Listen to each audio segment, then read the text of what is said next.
نصلي ونسلم على رسوله الكريم أما بعد.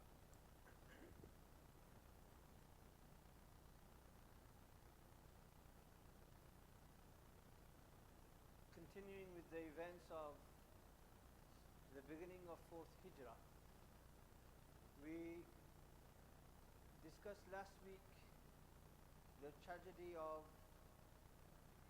Raji', where 10 Sahaba Kiram radiyallahu ta'ala anhum were martyred, and we discussed the stories of and the martyrdom of Zayd ibn Dathina, Sayyidina Asim, Sayyidina Khubayb ibn Adi radiyallahu ta'ala anhum ajma'in, and their companions. Today we have another tragedy to talk about, and that is the tragedy of Moulana. This took place in Safar 4 Hijri. So the first month of the 4th year has just gone, and in the second month. As mentioned, that this was a very vulnerable time for the Muslims, and the neighboring tribes, as discussed, tried to take advantage of the Muslims due to their defeat at Uhud, and seemingly finding them in a weak position, they thought that let us try and capitalize on this weak point and use this vulnerability to our own advantage.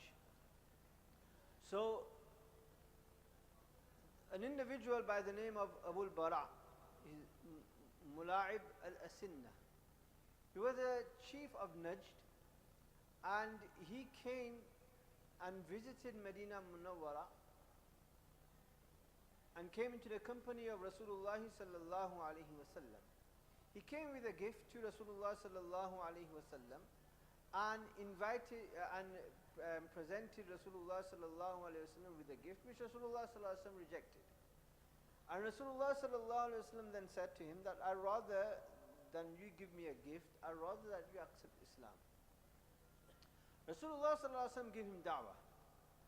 After being given da'wah, then Abu al-Bara said to Rasulullah sallallahu alaihi wasallam that فَبْعَثْ إِلَى أَهْلِ نَجْدٍ مَنْ شِئْتَ فَأَنَا لَهُمْ جَارٌ. He said that, look, he was quite impressed with the da'wah of Rasulullah sallallahu alaihi wasallam, and he was on the verge of accepting Islam, but he desired and wished that his entire tribe also accept Islam. So he put a request to Rasulullah sallallahu alaihi wasallam that you send a delegation with me that can give da'wah to my people, and they will then accept Islam. Rasulullah sallallahu alaihi wasallam had concerns regarding the political climate and the fact that the people of Najd had hostilities towards Medina Munawwara, towards Rasulullah sallallahu alaihi wasallam. So he said that, look, وَأَنَا لَهُمْ جَارٌ. He says, I will protect them. Don't worry. I will give them my word and my protection. And me being the leader of my community, people will respect me and honor my protection. So Rasulullah sallallahu alaihi wasallam, initially being hesitant, after this promise and this word from Abu al-Bara, accepted and said, okay, that's fine. So Rasulullah sallallahu alaihi wasallam thereafter delegated a group of individuals, cream of the crop, 70 individuals who were from amongst the most learned companions of Rasulullah sallallahu alaihi wasallam. These 70 individuals were known as Al-Qurra. Al-Qurra. Qurra is a plural of Qari. Qari means, we know Qari Sahab, Qari. But when the Sahaba would say Qari and Qurra, then it wouldn't just mean mere recitation. Qurra would mean that you would have a deep understanding of the Quran as well. As the Sahaba would state that we will learn 10 ayats and we will learn the tafasir of those ayats, and thereafter we will learn the next 10 ayat as hifz. And in this way we do our hifz. 10 ayats. But before we move on to the next ayat, we will learn all the tafsir of that particular portion, and thereafter we move on to next. So when these were the qurra, it wasn't just mere recitation. These were the cream. These were the individuals who had devoted their lives to studying the Quran. And not only this, but they were extremely kind and hospitable and great contributors to the society, that they would work during the day gathering and collecting sticks, and then they would sell these, and from that they would buy food for the people of Suffah. And they would look out for those that are vulnerable in society, look out for those that were poor and weak within the society, and they would help them and assist them. So Rasulullah ﷺ chose them, and they were mostly from the Ahlul Suffah, individuals such as Harith ibn Samma and Haram ibn Milhan, Urwa ibn Asma, Amr ibn Fuhayra. Amr ibn Fuhayra was the individual who accompanied Rasulullah ﷺ during his journey of Hijrah. Amr ibn Fuhayra, Rasulullah ﷺ and Sayyidina Abu Bakr radiyallahu ta'ala anhu. So he was a very close confidant of Rasulullah sallallahu alaihi wasallam. From that you can understand which group of individuals were sent. And the Amir of this group was Sayyidina Munzir ibn Amr as-Sa'idi radiyallahu ta'ala anhu. So they left, and after leaving with Abu al-Bara, they came to a place called a place called Asfan, and Asfan was rather between Makkah and Asfan. They came to a place called Moulana, and there was a well there, and they came to this well, and because the incident which is going to happen took place there, that's why it is called the incident or the tragedy of Bi'r Moulana, the well of Moulana. Bi'r means well. So Bi'r Moulana means the well of Moulana. So they reached there, and near this particular location was the tribe of Hudayl, and also the tribe of Banu Amir and Banu Sulaym. Rasulullah sallallahu alaihi wasallam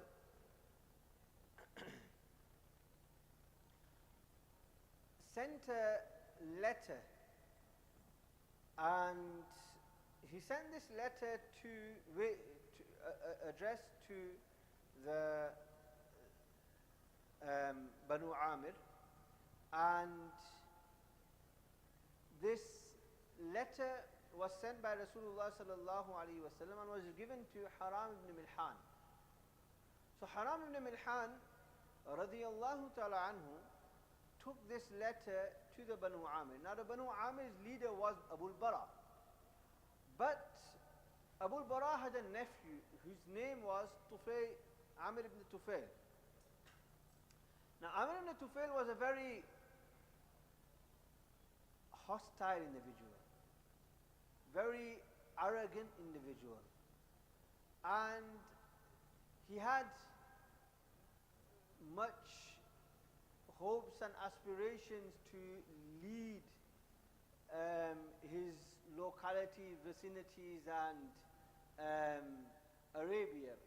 So much so that he once came to Rasulullah sallallahu alaihi wasallam, and he saw that Rasulullah sallallahu alaihi wasallam has a good stronghold over Medina Munawwara, and it's possible that he sallallahu alaihi wasallam's da'wah spreads in the surrounding areas. So he came to Rasulullah sallallahu alaihi wasallam, and he said to Rasulullah sallallahu alaihi wasallam And he said that أُخَيِّرُكَ بَيْنَ ثَلَاثِ خِصَالٍ. I give you three proposals, three choices. Either أن يكون لك أهل السهل ولي أهل المدد.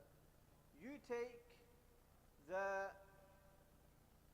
cities, I take the villages. And we'll split our ruler and rule and authority over these areas.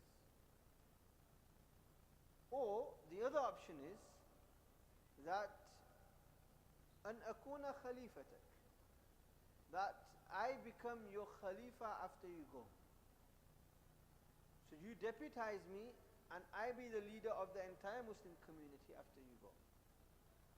And the third option is أغزوك بأهل غطفان بألف وألف, that I bring my forces of cavalry and I fight you. Rasulullah sallallahu alaihi wasallam dismissed him and told him, look, I don't have time for this. And worldly pursuits is not something which we as Muslims want and wish and desire. So things like this and proposals like this hold no bearing. Taqwa is the main foundation and the closeness to Allah. So Rasulullah sallallahu alaihi wasallam dismissed him. So from then he had hostilities against Rasulullah sallallahu alaihi wasallam. When Haram ibn Milhan radiyallahu ta'ala anhu came to him with the letter of Rasulullah sallallahu alaihi wasallam, he understood that this is a Muslim that has come from Medina Munawwara. So he didn't even bother looking at the letter. Didn't even open the letter, didn't even take the letter. Rather, he signaled to his guard, and this guard immediately, with a spear, killed Sayyidina Haram ibn Milhan radiyallahu ta'ala anhu. And this was completely unacceptable. You can't kill a messenger. You can't kill an ambassador. This is against protocol. This is not something which is done ever. But he put everything aside and he assassinated this messenger of Rasulullah sallallahu alaihi wasallam. But subhanallah, Allahu Akbar.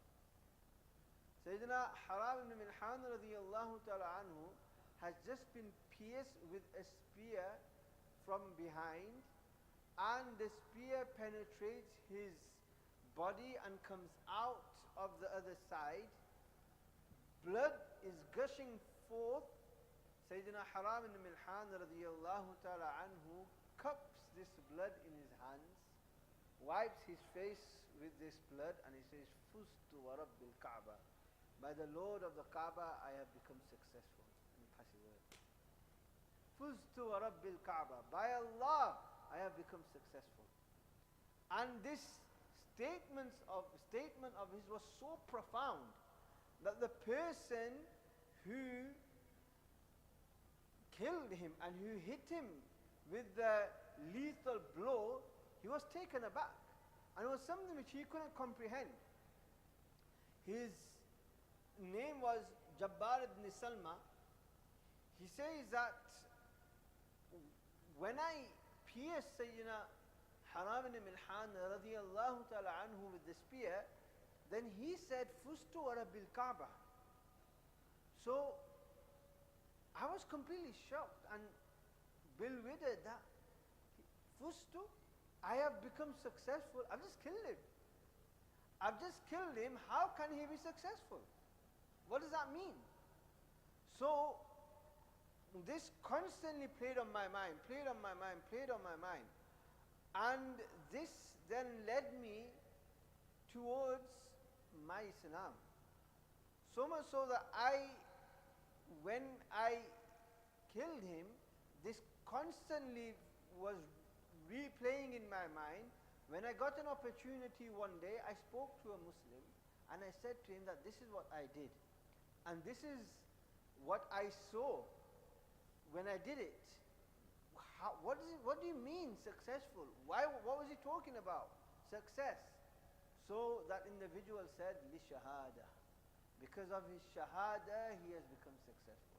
Because as soon as you pierced him, he was now enjoying the bounties and the bliss of the hereafter. And what more does a believer wish for? What more does a believer want? And he says that when I heard this, then immediately I thought that definitely this is something which I cannot comprehend, and this is beyond human comprehension. This is definitely the correct deen and the right deen. Rasulullah sallallahu alaihi wasallam mentions in one hadith that this person has just pierced him, blood gushing forth. You know, the scene when the person is looking at it, it's like, you know, atrocious. You know, his body has just been, you know, dismembered. But Rasulullah sallallahu alaihi wasallam mentions in a hadith that when a shaheed passes away, then it is as if the pain that he feels is just like being pricked by a small needle. When you go for an injection, it says you feel a small prick. That's all the shaheed feels. And there were voice notes flying around. I don't know if many of you may have heard it, when the genocide was taking place in Gaza. Then an individual saw a mother, if I was correct, a mother saw the child in the dream.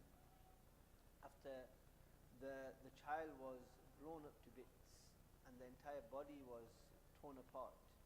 So the mother saw the child in the dream, and the mother questioned the child, "My child, what is happening to you? You know, you've left me, etc." So the child consoled the mother and said, "Mother, don't worry, we are at happiness, we are at peace, etc." And then the child says that when I was just there sitting, playing, and then all of a sudden it was just as if something just pricked me, and then I had left the world and I just found myself in a complete different place enjoying life. This is what shahada is. Rasulullah sallallahu alaihi wasallam mentions in a riwayah which has been recorded by Imam Tirmidhi rahimahullah ta'ala that للشهيد عند الله ست خصال, that for a shaheed there are six bounties which Allah, and 6 blessings which Allah subhanahu wa ta'ala grants this individual. Number 1, يغفر له في أول دفعة من دم, that the very first moment his blood comes out of his body, he is forgiven. Number 2, يرى مقعده من الجنة, he sees his abode in Jannah.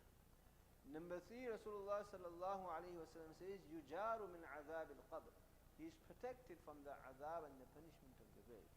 Number 4, يأمن من الفزع الأكبر, he is safeguarded from the great fear and the great grief, meaning the day of Qiyamah. He is safeguarded and safe from the fear of the day of Qiyamah. Then Rasulullah sallallahu alayhi wa sallam states that يوضع على رأسه تاج الوقار, he is given a crown to wear on the day of Qiyamah. And الياقوتة منها خير من الدنيا وما فيها, the pearl which is embedded within this crown is better than the entire world and whatever it contains. And thereafter Rasulullah sallallahu alaihi wasallam says, number 6, يزوج من 72 زوجة من الحور العين, number 5, that he is wedded with 72 women of Jannah. And number 6, يشفع في 70 من أقاربه, he is given intercession for 70 individuals on the day of Qiyamah. When a person gets this, فزت ورب الكعبة, by Allah I am successful, by Allah I am successful. After they had killed Haram ibn Milhan, then Amr ibn Tufail now decided that the rest of the party, we need to assassinate them and kill them as well. So he sought help from his own tribe people, the Banu Amir. But the Banu Amir's leader was Abu al-Bara. This was his nephew, his reckless nephew, just doing all of this on his own accord. So his own tribe people, they said, no, we can't go against the leader of our tribe. He's given protection and he's given his word to Rasulullah sallallahu alaihi wasallam. So we can't violate his word and go against his protection. So his own family members said no. But this reckless nephew of his wasn't to be harnessed in and was not one to be satisfied. So what he did is he then went to the neighboring tribes of Banu Sulaym. Within Banu Sulaym there were different clans, so he went to the Asiyya, Ra'al and the Qwan clans, and he said to them that, look, I want you to assist me to kill and assassinate these Muslims. So come and help me and assist me. So these individuals volunteered, and 400 to 500 of these individuals got together with their weaponry, and the Muslims and the Qurra there, they weren't fighters, they weren't warriors, they weren't individuals who were prepared for war in full armor. They had just come on a dawah mission, but they were surrounded by these 400-500 individuals, and they then unfortunately were all massacred, and each and every one of them became shaheed. When they saw what was happening around them, they made a dua, Allahumma balligh anna nabiyyana anna qad laqinaq faradina anka wa radita anna. Wallah, we are here away far from Medina. Wallah, you inform your Prophet of our situation, and that inform your Prophet that we are here to meet you. We are pleased to meet you, and you are pleased to meet us. Subhanallah. Radina ank wa radita anna. Wallah, we are pleased to meet you, you are pleased to meet us. Please inform our Prophet. And immediately the wahi came to Rasulullah sallallahu alaihi wasallam. It so happened that there were 3 individuals who survived. One of these individuals was Ka'b ibn Zayd. Ka'b ibn Zayd radiyallahu ta'ala anhu was amongst the other Qurra, and he was wounded. He fell down unconscious and was laying there amongst the dead. But because he was unconscious, lying there, so the Banu Sulaym, the Ra'al, Zakwan tribes, Amir ibn Tufail, etc., they thought that he had died. So they left him.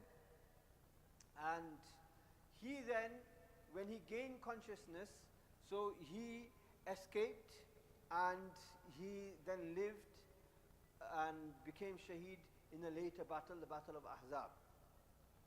There were 2 individuals. One was Sayyidina Mundhir ibn Muhammad, and the other was Amr ibn Umayyah.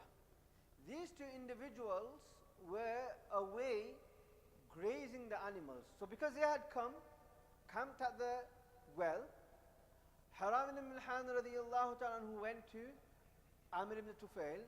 So whilst the others were just seated there, these 2 said, you know what we'll do, we'll take the animals and we'll graze them. So they went away and were grazing the animals. Meanwhile, all of this has happened. Whilst they are returning, they see many vultures hovering around near where the well was and where their companions were. They immediately understood that there's something wrong. They immediately understood that blood has been shed, our companions have been killed and massacred. So they amongst themselves said that, what shall we do? So Amr ibn Umayyah said that, let us go to Rasulullah sallallahu alaihi wasallam and let us inform him of what has happened. So upon this, Mundhir ibn Muhammad radiyallahu ta'ala anhu, he was known as Al-Mu'annik Liyamut, the one who charges forward to meet death. He said, we've got an opportunity here to become shaheed. Rasulullah sallallahu alaihi wasallam is going to find out anyway. We don't need to tell Rasulullah sallallahu alaihi wasallam. He's going to find out. I don't want to just be a messenger and inform Rasulullah sallallahu alaihi wasallam when we've got an opportunity to be killed. Let us go. Let us go. And they continued forward, and they found themselves in front of 400 individuals. Obviously, the inevitable was going to happen. They fought, and Sayyidina Mundhir radiyallahu ta'ala anhu, became shaheed. Sayyidina Amr ibn Umayyah survived. He was captured. They captured him. And before they killed him, they were able to capture him. Mundhir radiallahu anhu, they couldn't capture, so he ended up fighting and becoming shaheed. So they captured him. After capturing him, Amr ibn Umayyah was taken to Amr ibn Tufail, and Amr ibn Tufail looked at him, and thereafter he said that my mother made a vow that she was going to set free a slave. So you are the lucky one, I'll set you free. So he shaved his head as a form of disrespect and dishonoring him. He shaved his head, and then he set Amr ibn Tufail, Amr ibn Umayyah free, and he says you can go, and he made his way back towards Medina Munawwara. But whilst he was there, he asked Amr ibn Umayyah that, who is this person? And he pointed towards Amr ibn Fuhaira, the one who accompanied Rasulullah sallallahu alaihi wasallam upon the journey of Hijrah. He says, who is this person? He says, this is Amr ibn Fuhaira, a sahabi, a very close sahabi of Rasulullah sallallahu alaihi wasallam. So he says, do you know what? He says, when he was killed, I saw his body taken up from the ground, and his body was hovering in midair. The angels had lifted up his body, and then his body was then after placed down onto the ground after. So Amr ibn Umayyah returns back to Rasulullah sallallahu alaihi wasallam. Now this incident took place when? In Safar. This incident took place the very same day that the massacre took place in Raji'. The very same day.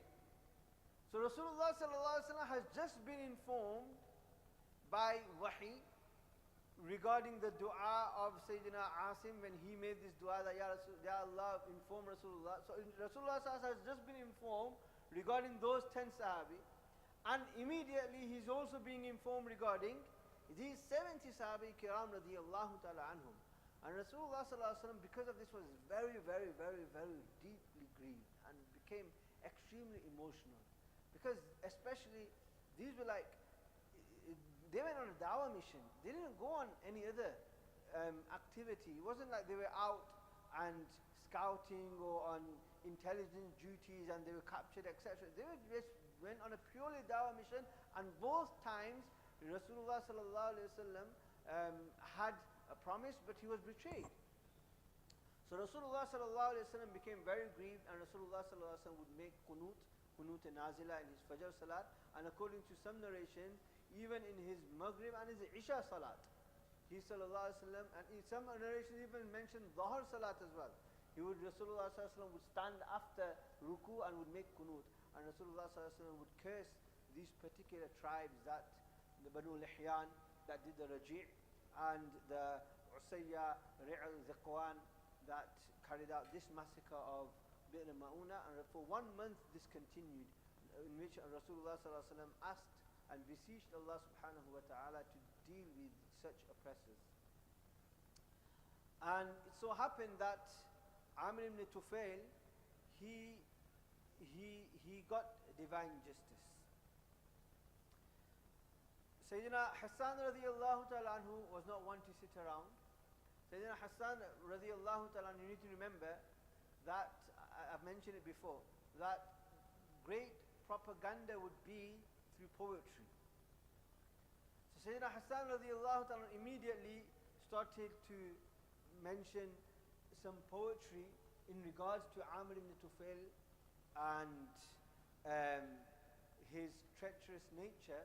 So these words immediately came onto the tongues of all the tribes of Arabia, because this would be the hobby, this would be their entertainment, this would be their pastime. This was their football news, this was their sport. So every child would now be reading these poetry in which they are saying, in which Hassan radiallahu ta'ala states, that what kind of people are you, O Banu Amir? That your own leader gives protection and his own nephew goes against his uncle. And you just sit there. And he says, O son of Abu al-Bara, are you not going to do anything about it? And everybody's now saying this. So now it becomes a more, not internal issue, it becomes external. Everybody, all the tribes are talking about, oh yeah, look at him. Look at him. Abu al-Bara's son's not even doing anything for his father's word, etc. So Abu al-Bara's son then, out of honor of his father, went to kill Amir ibn Tufail and he wounded him. But he was unable to kill him. But it so happened that he then became afflicted with an illness, and a slow and painful death overtook him, such that his own family members disowned him, left him because of his illness, and in this manner he died a painful, humiliating death. From these two incidents we understand the sacrifices of the Sahaba Kiram radiyallahu ta'ala anhum. That is, deen didn't come to us just like that. It was through their qurbani, through their sacrifices, that this deen came to us. And through sacrifices, the nusrat and the help of Allah subhanahu wa ta'ala comes. And I'll just finish on one final point. That Amr ibn Umayyah, the one who was set free. Amr ibn Umayyah was set free. So he's returning back to Medina Munawwara. Whilst he's returning back, he stops at a place called Qanat. Whilst he's there, he's resting, and there's two individuals that are next to him. So he engages in a conversation with them, and he finds out that they are from the Banu Amir tribe. So he just saw 69 of his companions being killed in cold blood. So he now sees that these are from those very individuals, from that very tribe. So when they take their qaylula in the afternoon, then he kills them. And after killing them, he starts taking their goods, avenging the blood of his friends. Whilst he's taking their goods, when he was checking their pockets and their goods, he came across a letter in which the letter was from Rasulullah sallallahu alaihi wasallam, and it was given to them as a form of protection, that these two individuals have been granted amnesty and protection from Rasulullah sallallahu alaihi wasallam. So he killed them thinking that these individuals were either part of it, or if not part of it, then complicit, and if not complicit, then just guilty by association because they're from the same tribe. Not knowing that Rasulullah sallallahu alaihi wasallam have granted these individuals protection because they had absolutely no knowledge of what was happening. They were just passing by. So he now anxiously comes back to Medina Munawwara. He has to. Sahabi is a Sahabi. You don't hide your sin. And immediately confesses to Rasulullah sallallahu alaihi wasallam, Ya Rasulullah, this is what has happened. Explains the entire incident, and thereafter says to Rasulullah sallallahu alaihi wasallam, Ya Rasulullah, on the way back, this is what happened. And those two individuals who you gave a letter to, I killed them, not knowing that they were under your protection. So Rasulullah sallallahu alaihi wasallam then said, look, you have killed them unlawfully. And because you have killed them unlawfully, then it is our duty that we need to pay their blood money. Yes, they have killed 69 of our Sahaba, that very tribe, but we still need to pay them. Because we've killed two of theirs unlawfully, and they were under our protection. So Rasulullah sallallahu alaihi wasallam started to gather funds to pay for the blood money, and because the Banu Nazir, which was the tribe within Medina Munawwara, they were part of the treaty, and they had also given a guarantee to the protection of the Banu Amir. So Rasulullah sallallahu alaihi wasallam then approached them also that you need to assist us to give and to contribute towards the blood money of those two individuals. Inshallah, from there we shall carry on next week. Allah subhanahu wa ta'ala grant us the true love of Allah and His Rasul sallallahu alayhi wa sallam, and of the Sahaba Kiram radiyallahu ta'ala anhum, and may Allah subhanahu wa ta'ala reward the Sahaba Kiram radiyallahu anhum immensely for their sacrifices, and through their sacrifices Allah subhanahu wa ta'ala grant nusra and assistance to the Muslim Ummah now as well, because their sacrifices were not small. Allah subhanahu wa ta'ala cherishes the sacrifices, especially of the Sahaba. Allah subhanahu wa ta'ala rewards them, and Allah subhanahu wa ta'ala through their sacrifices and the barakah of their sacrifices grants nusrat and assistance to the Ummah now as well. Wa akhiru da'wana alhamdulillahi rabbil alameen. Wa sallallahu ta'ala khayr khalqi Muhammadin wa ala alihi wa sahbihi ajma'in. Bismillahir rahmanir rahim. Salamun ala ibadihi alladhina wasafa. Salamun ala al-mursalin. اللهم صل على محمد وعلى ال محمد وانزل المقدار المقرب عند اللهم رب هذه الدعوه القامه والصلاه النافيه صل على محمد وضعني رضا رزقك بعد وبدا اللهم صل على محمد عبده ورسوله وصل على المؤمنين والمؤمنات والمسلمين والمسلمات اللهم صل على محمد وعلى ال محمد وبارك على محمد وعلى ال محمد وارحم محمد وعلى محمد كما صليت وباركت ورحمت على ابراهيم وعلى ال ابراهيم انك حميد مجيد اللهم صل على محمد وعلى ال محمد كما صليت على ال ابراهيم انك حميد مجيد اللهم بارك على محمد وعلى ال محمد كما باركت على ال ابراهيم انك حميد مجيد اللهم صل على محمد وعلى ال محمد كما صليت على ال ابراهيم انك حميد مجيد وبارك على محمد وعلى ال محمد كما باركت على ال ابراهيم انك حميد مجيد اللهم صل على محمد وعلى ال محمد كما صليت على ابراهيم انك حميد مجيد اللهم بارك على محمد وعلى ال محمد كما باركت على ابراهيم انك حميد مجيد اللهم صل على محمد وعلى ال محمد كما صليت على ابراهيم وعلى ال ابراهيم انك حميد مجيد وبارك على محمد وعلى ال محمد كما باركت على ابراهيم انك حميد مجيد اللهم صل على محمد وعلى ال محمد كما صليت على ابراهيم وبارك على محمد وعلى ال محمد كما باركت على ابراهيم انك حميد مجيد اللهم صل على محمد وعلى ال محمد كما صليت على ابراهيم انك حميد مجيد اللهم بارك على محمد وعلى ال محمد كما باركت على ال ابراهيم انك حميد مجيد اللهم صل على محمد وعلى ال محمد كما صليت على ال ابراهيم وبارك على محمد وعلى ال محمد كما باركت على ال ابراهيم في العالمين انك حميد مجيد اللهم صل على محمد وازواجه وذريته كما صليت على ال ابراهيم وبارك على محمد وازواجه وذريته كما باركت على ال ابراهيم انك حميد مجيد اللهم صل على محمد وعلى ازواجه وذريته كما صليت على ال ابراهيم وبارك على محمد وعلى ازواجه وذريته كما باركت على ال ابراهيم انك حميد مجيد اللهم صل على محمد النبي وازواجه امهات المؤمنين وذريته وال بيته كما صليت على ابراهيم انك حميد مجيد اللهم صل على محمد وعلى ال محمد كما صليت على ابراهيم وعلى ال ابراهيم وبارك على محمد وعلى ال محمد كما باركت على ابراهيم وترحم على محمد وعلى ال محمد كما ترحمت على ابراهيم وعلى ال ابراهيم اللهم صل على محمد وعلى ال محمد كما صليت على ابراهيم وعلى ال ابراهيم انك حميد مجيد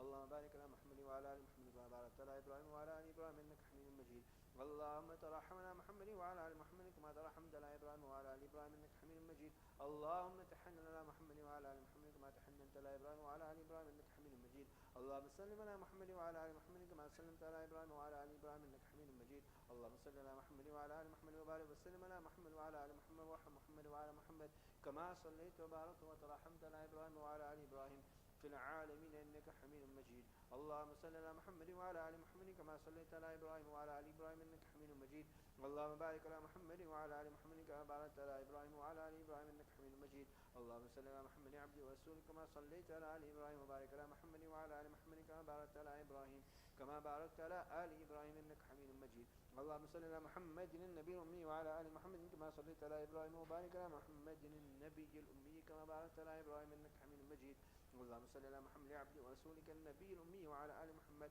اللهم صل على محمد وعلى ال محمد صلاه تكون لك رضا ولو جزاء لحقها اداء وعاطه الوسيله والفضيله والمقام المحمود الذي وعدته واجزه عنا ما هو اهله واجزه افضل ما جازيت نبيا قومه ورسول عن امته وصل على جميع اخوانه من النبيين والصالحين يا ارحم الراحمين اللهم صل على محمد النبي الأمي وعلى آل محمد كما صليت على إبراهيم وعلى آل إبراهيم وبارك على محمد النبي الأمي وعلى آل محمد كما باركت على إبراهيم وعلى آل إبراهيم إنك حميد مجيد اللهم صل على محمد وعلى أهل بيته كما صليت على إبراهيم إنك حميد مجيد. اللهم صل علينا معهم. اللهم بارك على محمد وعلى أهل بيته كما باركت على إبراهيم إنك حميد مجيد. اللهم بارك علينا معهم. صلوات الله وصلوات المؤمنين على محمد النبي الأمي. اللهم اجعل صلواتك ورحمتك وبركاتك على محمد وعلى آل محمد كما جعلت على آل إبراهيم إنك حميد مجيد. وبارك على محمد وعلى آل محمد كما باركت على إبراهيم وعلى آل إبراهيم إنك حميد مجيد. وصلى الله على النبي الأمي. التحيات لله والصلوات والطيبات. السلام عليك أيها النبي ورحمة الله وبركاته. السلام علينا وعلى عباد الله الصالحين. أشهد أن لا إله إلا الله وأشهد أن محمدا عبده ورسوله. التحيات الطيبات الصلوات لله. السلام عليك أيها النبي ورحمة الله وبركاته. السلام علينا وعلى عباد الله الصالحين. أشهد أن لا إله إلا الله وأشهد أن محمدا عبده ورسوله. التحيات لله الطيبات الصلوات لله. السلام عليك أيها النبي ورحمة الله وبركاته. السلام علينا وعلى عباد الله الصالحين. أشهد أن لا إله إلا الله وحده لا شريك له وأشهد أن محمدا عبده ورسوله. التحيات المباركات الصلوات الطيبات لله. السلام عليك أيها النبي ورحمة الله وبركاته. السلام علينا وعلى عباد الله الصالحين. أشهد أن لا إله إلا الله وأشهد أن محمدا عبده ورسوله. بسم الله بالله. التحيات لله والصلوات والطيبات. السلام عليك أيها النبي ورحمة الله وبركاته. السلام علينا وعلى عباد الله الصالحين. أشهد أن لا إله إلا الله وأشهد أن محمدا عبده ورسوله. أسأل الله الجنة وأعوذ بالله من النار. تحيات الله الزاكيات لله الطيبات الصلوات لله. السلام عليك أيها النبي ورحمة الله وبركاته. السلام علينا وعلى عباد الله الصالحين. أشهد أن لا إله إلا الله وأشهد أن محمدا عبده ورسوله. بسم الله بالله خير اسماء. التحيات الطيبات الصلوات لله. أشهد أن لا إله إلا الله وحده لا شريك له وأشهد أن محمدا عبده ورسوله. أرسل بالحق بشيرا ونذيرا وأن الساعة آتية لا ريب فيها. السلام عليك أيها النبي ورحمة الله وبركاته. السلام علينا وعلى عباد الله الصالحين. اللهم اغفر لي واهدني. التحيات الطيبات والصلوات ملك لله. السلام عليك أيها النبي ورحمة الله وبركاته. بسم الله. التحيات لله الصلوات لله الزاكيات لله. السلام على النبي ورحمة الله وبركاته. السلام علينا وعلى عباد الله الصالحين. شهدت أن لا إله إلا الله. شهدت أن محمدا رسول الله. التحيات الطيبة الصلوات الزاكيات لله. أشهد أن لا إله إلا الله وحده لا شريك له وأن محمدا عبده ورسوله. السلام عليك أيها النبي ورحمة الله وبركاته. السلام علينا وعلى عباد الله الصالحين. التحيات الطيبة الصلوات الزاكيات لله. أشهد أن لا إله إلا الله وأشهد أن محمدا عبد الله ورسوله. السلام عليك أيها النبي ورحمة الله وبركاته. السلام علينا وعلى عباد الله الصالحين. التحيات والصلوات لله. السلام عليك أيها النبي ورحمة الله وبركاته. السلام علينا وعلى عباد الله الصالحين. التحيات لله الصلوات الطيبات. السلام عليك أيها النبي ورحمة الله. السلام علينا وعلى عباد الله الصالحين. أشهد أن لا إله إلا الله وأشهد أن محمدا عبده ورسوله. التحيات المباركات الصلوات الطيبات لله. السلام عليك أيها النبي ورحمة الله وبركاته. السلام علينا وعلى عباد الله الصالحين. أشهد أن لا إله إلا الله وأشهد أن محمدا رسول الله. بسم الله والسلام على رسول الله. اللهم إنا نسألك من خير ما سألك من نبيك محمد صلى الله عليه وسلم ونعوذ بك من شر ما استعاذ من نبيك محمد صلى الله عليه وسلم وأنت المستعان عليك بلا ولا حول ولا قوة إلا بالله. يا رب صل وسلم دائما أبدا على حبيبك خير الخلق كلهم. سبحانك اللهم وبحمدك أشهد أن لا إله إلا أنت نستغفرك.